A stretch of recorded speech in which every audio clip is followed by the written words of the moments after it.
Welcome, Internet. Are you ready for some headers?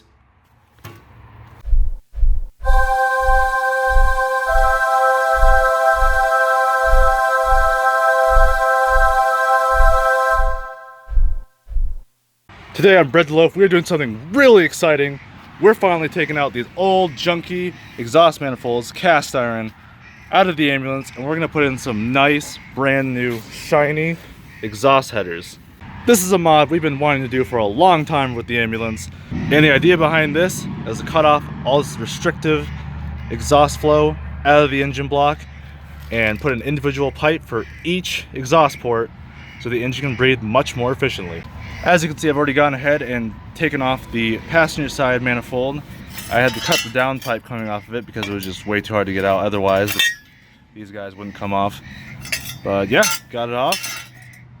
And I am now just doing fitment for the passenger side exhaust header. Right now I have it kind of just mocked up, sitting ready, right here, ready to go. I have to remove a few things off the engine block to get this to fit. I have to take off the ground strap from right here. I already did that. As you can see, all the bolts are right here that came off it, and old gaskets as well. So this is what it looks like. Got the 4 exhaust ports. One helpful tip I like to do whenever I'm doing spark plug related engine work is I like to have all my spark plug wires labeled, and then I even labeled where each wire goes on the valve cover right here. So when I put it all back together, it's just simply finding the number on the wire and then matching it up down here to the corresponding spark plug. Of course, when we do headers like this, we're going to be using shorty plugs, as that'll keep the plug ends away from the heat from the pipes. And we're also going to be running with new wires, and we're going to have heat shield spark plug boots on each one of the plugs to cut down on the heat soak too.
breaks them loose.